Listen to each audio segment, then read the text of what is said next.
تو تصور نمبر 1 جو ہے اس کو ہم اب دیکھتے ہیں.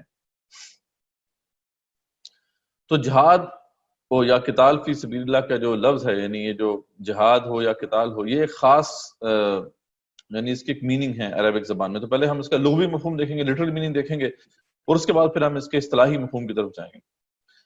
تو اس کا جو لٹرل میننگ ہے لفظ جہاد کا، اصل میں یہ ڈرائیوڈ ورڈ ہے. یہ سہ حرفی مادہ جسے آپ کہتے ہیں عربی زبان میں، 3 لیٹر روٹ ورڈ، وہ اس کا جو ہے وہ جے ہے، دال ہے، اور اس سے جو اس کی بیسک فارم بنتی ہے وہ جہادہ ہے. ٹھیک ہے، جہادہ سے جو لفظ بنتا ہے وہ ہے جہدن. ٹھیک ہے نا. تو اس کا مطلب ہوتا ہے کوشش کرنا. ٹھیک ہے، یعنی اس میں کوششوں کا ٹکراؤ نہیں ہو رہا. جب بھی ہم بات کرتے ہیں نا کہ یہ جو ہے جہد ہو رہا ہے، یعنی اردو زبان میں ہم کہتے ہیں کہ یہ جہد ہے، عربی میں اسے جہد کہتے ہیں، جہدن، اور جو اس کا فعل بنتا ہے وہ جہدہ بنتا ہے.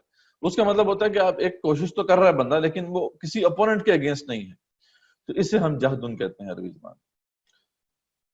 لیکن جب وزن فعلہ استعمال ہو، ٹھیک ہے نا، تو باب فعال جیسے آپ کہتے ہیں، تو پھر میننگ چینج ہو جاتے ہیں. ٹھیک ہے نا. تو لفظ جو جے ہے، دال 3 لیٹر روٹ پر جب فاعلہ کے وزن پہ آتا ہے تو لفظ بنتا ہے جاہدہ. ٹھیک ہے، جاہدہ یجاہد جہادن. تو اصل میں جہاد کا لفظ وہ اس باب سے تعلق رکھتا ہے. اب اس کی ٹیکنیکل بحث ہے، اگر آپ نے عربی تھوڑی پڑھی ہو تو آپ کو آئیڈیا ہوگا، ورنہ مسئلہ نہیں ہے، اس کو اپنے ذہن میں زیادہ گھمانے کی ضرورت نہیں.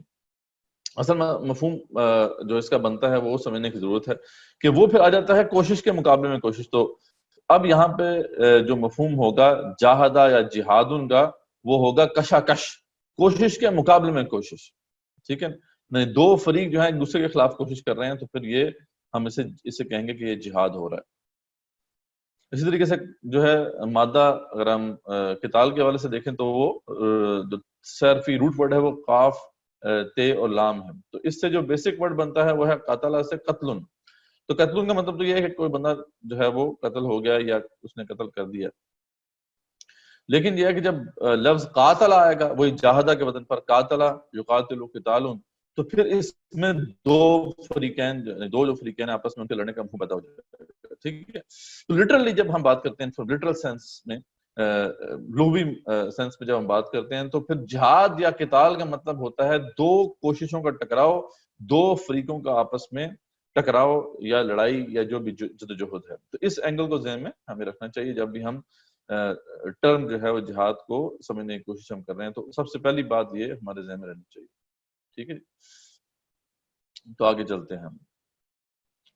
اچھا، اگر ہم اس اینگل سے دیکھیں تو جہاد یا قتال کا جو مفہوم ہے بڑا براڈر میننگ رکھتا ہے، کیونکہ جہاد جو ہے وہ تو ہماری فطرت کا حصہ ہے. وہ ہر آن جو ہے ہم مختلف قسم کی سٹرگلز کر رہے ہیں. جیسے فار ایگزامپل ایک وہ جہاد ہے جو نہ صرف ہم کر رہے ہیں بلکہ ہر جاندار کر رہا ہے.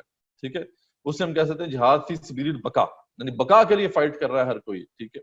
ہم دیکھتے ہیں کہ جنگل میں بھی شکار ایک ہے تو کئی شکاری ہوتے ہیں. ٹھیک ہے، انہوں نے آپس میں پھر فائٹ بھی ہوتی ہے ان کی کہ تو اس کے لیے آپس میں بھی فائٹ ہوتی ہے. یہاں پہ بھی معاملہ ایسے ہے کہ ایک اگر ویکنسی ہوتی ہے تو ان کو جو ہے یہ جاب مل جائے. تو یہ بقا کی جنگ ہے جو ہر آن نہ صرف یہ ہے کہ ہم لڑ رہے ہیں بلکہ ہر جاندار لڑ رہا ہے. ٹھیک ہے. قرآن مجید میں بھی اچھا، کیونکہ اسلام دین فطرت ہے تو اس لیے اللہ تعالیٰ نے اس کو سراہا ہے. ٹھیک ہے، قرآن مجید میں بھی اس کی ترغیب آتی ہے کہ اللہ کے فضل میں سے مقدام سے روایت ہے کہ آپ سے فرمایا کہ اس کھانے سے بہتر کوئی کھانا نہیں جس کو کسی نے اپنے ہاتھوں سے کام کر کے حاصل کیا، اور بے شک اللہ کے نبی داؤد علیہ السلام جو تھے اپنی دستکاری سے کھاتے تھے، ایون کہ وہ خلیفہ تھے لیکن یہ کہ خود اپنے ہاتھ سے کمایا کرتے. صحیح بخاری کی روایت ہے. اسلام المومنین حضرت عائشہ صدیقہ رضی اللہ عنہا فرماتی ہیں کہ آپ صلی اللہ علیہ وسلم نے فرمایا کہ جو تم کھاتے ہو ان میں سے سب سے زیادہ پاکیزہ وہ ہے جو تمہارے کسب سے حاصل ہو، اور تمہاری اولاد بھی من جملہ کسب کے ہے. تو یہ بھی ترمذی شریف کی روایت ہے. تو یعنی سراہا گیا. اور اس کے برعکس جو ہے مانگنے اگر ہاتھ پھیلاتا ہے کوئی بندہ دوسرے سے تو اس کو کنڈیم کیا گیا، جو اس کے چہرے پہ ماسک نہیں ہوگا کیا والے دم اس طریقے سے اللہ کے سامنے پیش ہوگا. تو یعنی ایک کنڈیم کیا گیا اس بات کو کہ آپ دوسروں سے مانگے. تو محنت کرنا، اسٹرگل کرنا اپنی بقا کے لیے، اپنی زندگی کو برقرار رکھنے کے لیے، یہ بھی جہاد کی ایک صورت ہے. ہاں لیکن یہ ہے کہ اس کو جہاد ویسے کہا نہیں گیا مطلب قرآن مجید میں یا احادیث کے اندر، لیکن یہ ہے کہ یہ اسٹرگل جو ہے بہرحال یہ ایک ایکنالجڈ اسٹرگل ہے، اس کو کرنا جو ہے دین کے تقاضوں میں شامل ہے. تو یہ ایک فطری صورت ہوگی. ٹھیک ہے، اس طریقے سے ہم دیکھتے ہیں کہ جہاد و قتال کی ایک اور فطری صورت ہمارے سامنے آتی ہے، وہ ہے جہاد فی سبیل الحقوق. ٹھیک ہے، یہ ہمارے جو ہے ایون کے جانوروں میں بھی اس کا کچھ نہ کچھ شعور ہے. ماں جو ہے اپنے بچے کو پروٹیکٹ کرنے کے لیے جو ہے بہرحال فائٹ کرتی ہے، لیکن یہ ہے کہ انسانوں میں تو بہرحال اس کا ایک باقاعدہ جو ہے ایک اس کی باقاعدہ ایک اہمیت ہے، اپنے رائٹس کے لیے لڑنا.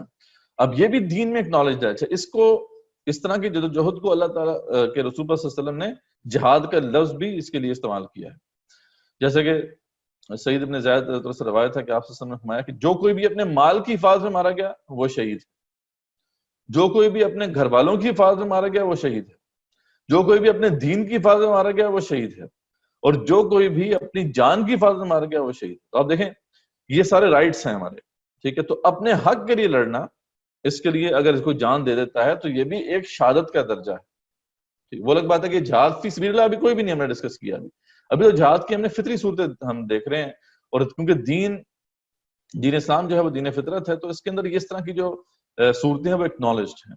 ٹھیک ہے، اسی کو اگر براڈر سینس میں آپ دیکھ لیں تو جو حریت کے لیے جنگ ہوتی ہے، یعنی وہ بھی ایک جو ہے کوئی لڑ رہا ہے تو اپنے رائٹس کے لیے لڑ رہا ہے. تو اگر کوئی مسلمان جو ہے اپنے حق آزادی کے لیے لڑتا ہے کسی فارن آکوپیشن کے خلاف تو وہ بھی جہاد ہے، لیکن وہ جہاد فی سبیل الحریت ہے، جہاد فی سبیل اللہ نہیں ہے. یعنی اس بات کو ہمیں ذہن میں رکھنا چاہیے. اس لیے کشمیر میں یا دیگر جگہوں پہ، فلسطین میں، چچنیا میں وغیرہ وغیرہ جو یہ جہاد ہوتے رہے، ان کو اگر تو ان کے اندر وہ ایسپیکٹ نہیں تھا جس کا ذکر ہم نے پہلے کیا ہے کہ اقامت دین کی جدوجہد کا ایسپیکٹ نہیں تھا، غلبہ دین اگر مقصود نہیں تھا، تو پھر یہ اور صرف مقصود یہ تھا کہ ہم آزادی حاصل کریں، تو پھر یہ جہاد فی سبیل اللہ نہیں ہوں گے، انہیں جہاد فی سبیل الحقوق کہا جا سکتا ہے.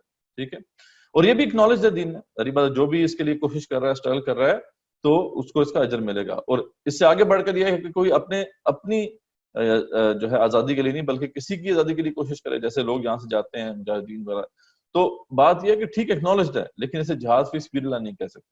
ٹھیک ہے، تو اس بات کو بھی ہمارے ذہن میں جو ہے واضح ہونا چاہیے.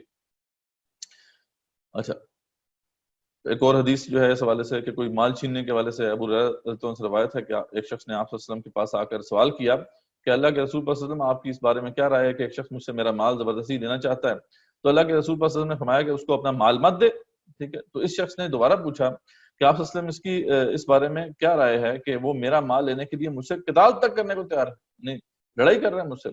تو آپ صلی اللہ علیہ وسلم نے فرمایا کہ تو بھی اس سے قتال کر. اس شخص نے کہا کہ آپ صلی اللہ علیہ وسلم کا کیا خیال ہے اگر وہ مجھے قتل کر دے تو آپ صلی اللہ علیہ وسلم نے فرمایا کہ تو شہید ہے. اس شخص نے پھر سوال کیا اور آپ صلی اللہ علیہ وسلم کی اس بارے میں کیا رائے ہے کہ میں اس کو قتل کر دوں؟ تو آپ صلی اللہ علیہ وسلم نے فرمایا کہ وہ جہنمی. ٹھیک ہے، تو یہ نہیں دیکھیں صرف مال کا مسئلہ ہے، ابھی دین کا مسئلہ بھی نہیں ہے، لیکن کوئی مال آپ سے چھیننے کی کوشش کرتا ہے تو آپ کو دین کی انسٹرکشنز تو یہ ہیں کہ آپ اس سے فائٹ کریں، اور اگر آپ فائٹ کرتے ہیں اور مارے جاتے ہیں تو یہ بھی آپ شہید ہوں گے. وہ الگ بات ہے کہ شہید فی سبیل اللہ نہیں.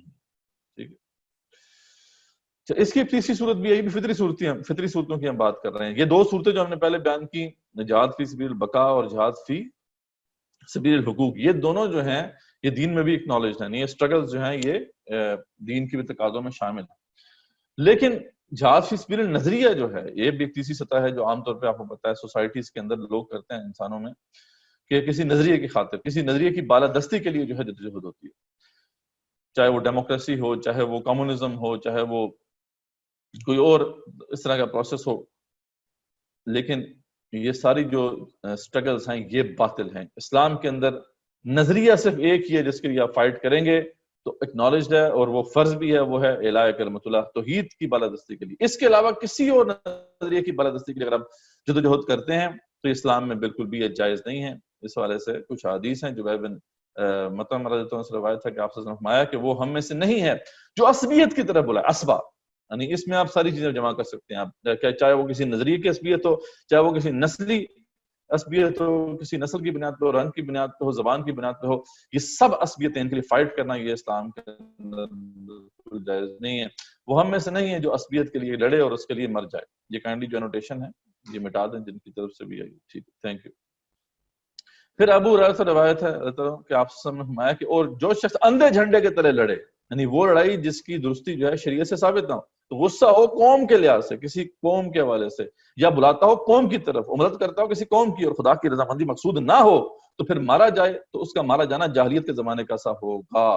دیکھیں بڑا ہی کیٹیگوریکلی آپ صلی اللہ علیہ وسلم نے اس کو ڈینائی کر دیا کہ کوئی اور نظریہ کسی اور قوم کے لیے، کسی اور نیشن کے لیے، کسی اور عصبیت جو بھی ہو آپ کی، اس کے لیے اگر آپ فائٹ کرتے ہیں، لڑائی کرتے ہیں، اس کی بالادستی کے لیے، اس کے جو ہے اس کی ہیجمنی قائم کرنے کے لیے، تو یہ سب کے سب جو اس طرح کی جو سٹرگلز ہیں یا جہاد ہے وہ بالکل بھی اسلام کے اندر جائز نہیں. تو یہ 3 صورتیں ہم نے دیکھی جو فطری صورتیں، اور ہم نے بتایا کہ 2 صورتیں جو ہیں وہ تو اکنالج ہیں دین کے اندر، لیکن تیسری صورت جو ہے وہ اکنالج نہیں ہے، تیسری صورت جو ہے وہ بالکل حرام ہے. تو یہ پہلا کانسیپٹ تھا جو ہم نے پڑھ لیا. جہاد کا ہم نے لٹرل میننگ دیکھا اور پھر اس کا اصطلاحی مفہوم جو ہے وہ سمجھنے کی کوشش کی.